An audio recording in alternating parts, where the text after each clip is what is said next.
दोस्तों, मेरा नाम यज्ञ शर्मा है और मैं फिर से आपके लिए वैक्सीन की कोविड-19 वैक्सीन की सीरीज की एक और न्यू वीडियो लेके आपको पास हाजिर हूँ, जिसमें कि आपको मैं ये बताने वाला हूँ कि किसी भी वैक्सीन का क्लिनिकल ट्रायल किस बेस के ऊपर होता है। तो पूरा मैं आपको एक ओवरव्यू दूंगा इसके ऊपर। तो उस पर जाने से पहले जिन लोगों ने मेरा चैनल सब्सक्राइब नहीं किया है, प्लीज़ दोस्तों मेरे चैनल को सब्सक्राइब कर दें और बाजू वाले बेल आइकन को भी दबा दें, जिससे कि आपको कोई भी नया वीडियो जो आएगा उसका नोटिफिकेशन आपके मोबाइल फोन पर मिल जाएगा। तो चलिए देखते हैं क्या होता है किसी भी वैक्सीन का trial phase, right. So guys, मैंने आपको लास्ट वीडियो में अपने बताया था कि कैसे वैक्सीन डेवलप होता है और अभी तक कोविड-19 को लेके किसने वैक्सीन बनाया है।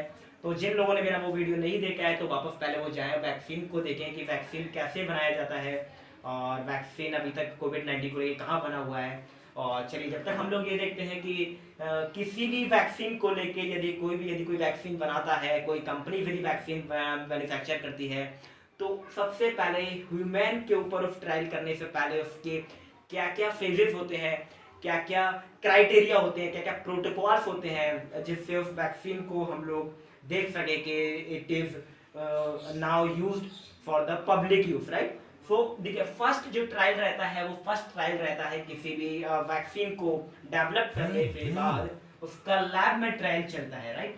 लैब में ट्रायल, लेबोरेटरी बेस्ड ट्रायल जो रहता है उसमें हम लोग क्या करते हैं, क्या साइंटिस्ट क्या करते हैं, इन्वेस्टिगेटर्स क्या करते हैं, राइट, कि उस वैक्सीन को लेके उसकी डिस्कवरी करते हैं और प्री क्लिनिकल टेस्टिंग उसकी परफॉर्म करते हैं। प्री क्लिनिकल टेस्टिंग देखिए क्या होती है। प्री क्लिनिकल टेस्टिंग में आपका जो है उस वायरस को लेके, उस वैक्सीन को लेके, उस वैक्सीन को लेके जो भी एडवर्स इफेक्ट जो होने हैं वो क्या हो सकते हैं, उसकी स्क्रीनिंग की। भाई यदि वो वैक्सीन सपोज कीजिए किसी प्रोटीन की बनी हुई है, कोई प्रोटीन का पार्ट लेके वैक्सीन बनाया है, या फिर उसका जेनेटिक मटेरियल को लेके वैक्सीन बनाया है, या किसी लाइव वायरस को लेके वैक्सीन बनाया है, या किसी किल्ड वायरस को लेके वैक्सीन बनाया है, राइट। तो देखिए वो बहुत सारे अलग अलग उसके मेजर्स हैं कि किस टाइप की वैक्सीन डेवलप हुई है, तो उसके अकॉर्डिंग ही उसका सबका प्रोटोकॉल रहता है। तो वैसे मैं आपको दो तीन चीजें बता देता हूँ पहले कि प्रोटोकॉल में क्या रहता है। वैसे नॉर्मली इसका हम लोग इफेक्ट देखते हैं, किसी भी एनिमल के ऊपर उसको ट्राई किया जाता है लेबोरेटरी में, किसी भी एनिमल के ऊपर उसको सबसे पहले ट्रायल किया जाएगा, राइट।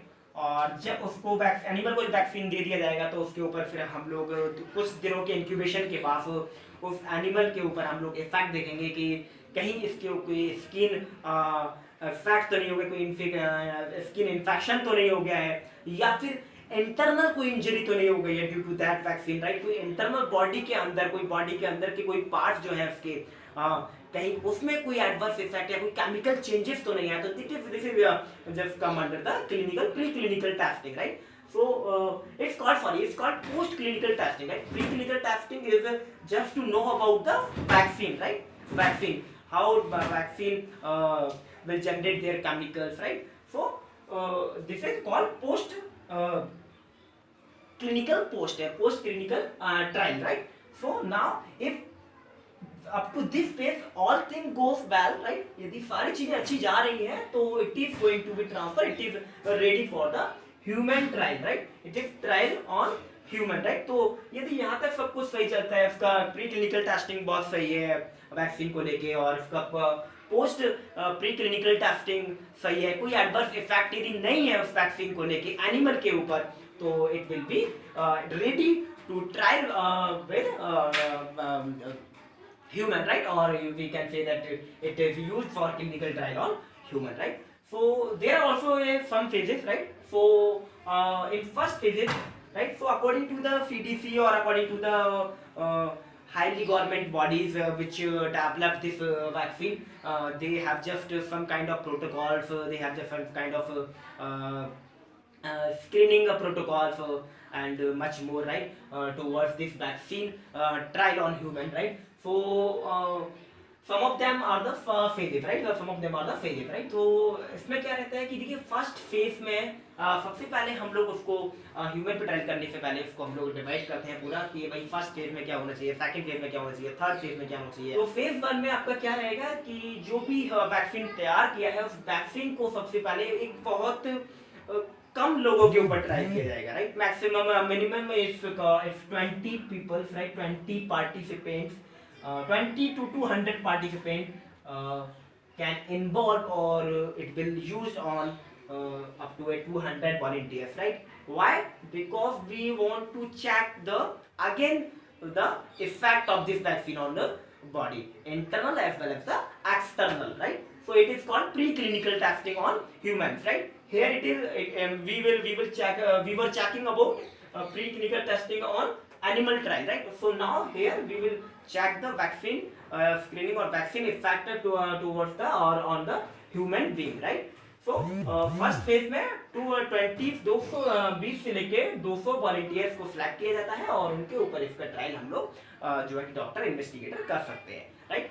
ये 200 तक भी यदि जो मैं बात करूं, यदि किसी वैक्सीन, जैसे मैंने आपको भी लास्ट अपनी वीडियो में बताया कि 45 जो है कि वैक्सीन 45 पार्टिसिपेंट्स जो है कि सिलेक्ट किए गए वॉशिंगटन में यूएसए के द्वारा, और वहां पर भी उस 45 में से भी पहले 4 को 25 माइक्रोग्राम वैक्सीन दिया गया एंड देन अगेन 4 को 100 माइक्रोग्राम दिया गया। तो ऐसे करके डिफरेंट फेजेस में, डिफरेंट कोहर्ट में, राइट, हम लोग इसको चेकअप करते हैं, राइट, इसका स्क्रीनिंग करते हैं।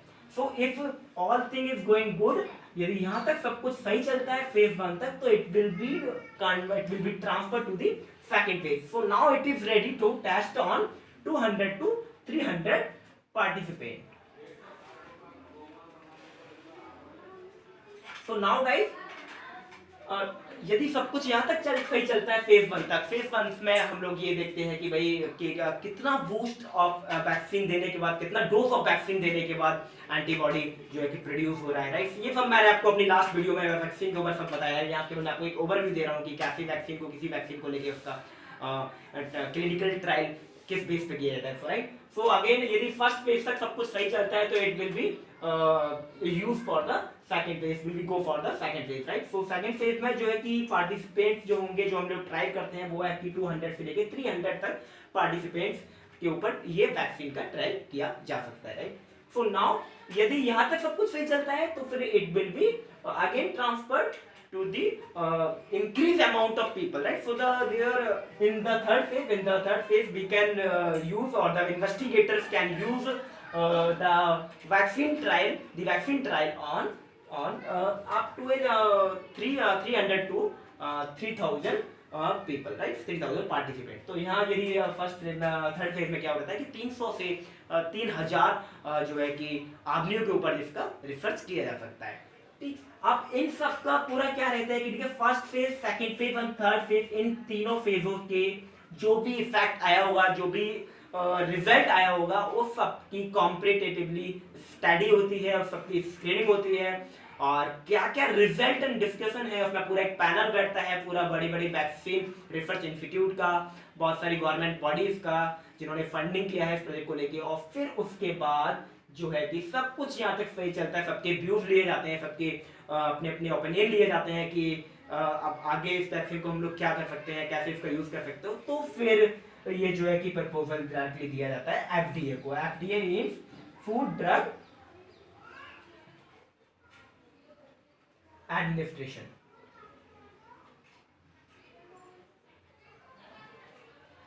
तो जो है कि फूड ड्रग एडमिनिस्ट्रेशन जो यूएसए का है, इसको ये प्रपोजल दिया जाता है कि भाई जो है कि सारी चीजें सही हो गई हैं वैक्सीन को लेके, अब it now finally it is can be used for publicly, right, और फिर it can be used for human health, right? तो ये था सारा का सारा एक वैक्सीन को लेके ओवरव्यू। तो आपको ये सब क्लियर हो गया होगा। मैं एक पहले से दोबारा एक बार रिवाइज कर देता हूँ कि देखिए किसी भी वैक्सीन को लेके सबसे पहले वो फेज 1 ट्रायल जो होता है वो लैबोरेटरी में रहता है। लैबोरेटरी में हम लोग एनिमल के ऊपर इसका ट्रायल करते हैं। यदि एनिमल के ऊपर कोई एडवर्स इफेक्ट, स्किन इन्फेक्शन है या इंटरनल इंजरी है या फिर एक्सटर्नल कोई सिम्टम्स अराइज हो रहा है ड्यू टू दिस वैक्सीन, तो इस वैक्सीन को लेके फिर जो है कि ट्रायल यही खत्म कर दिया था। यदि नहीं कोई एडवर्स इफेक्ट अपीयर्स हो रहा है तो it will be transfer to the human trial phase, right? तो ये अब जो ह्यूमन ट्रायल फेज के ऊपर जा सकता है। तो that human trial phase is containing the first, second and third phases. In first phases we will trial on 20 to 200 volunteers, right? So if the all thing is good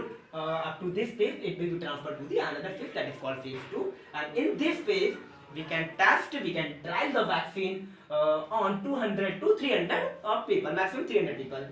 If again this phase is going to be good, then this phase it will be transferred to the third phase trial, right? So in third phase trial we will trial the vaccine on 300 to 3000 people, and now the result and the discussion of this all these three phases will be memorized by a panel that is that having a lot of doctors, lot of professionals, lot of medical professionals, and they will decide that this vaccine is really good for the mankind, or it will finally be used for the publicly. So it will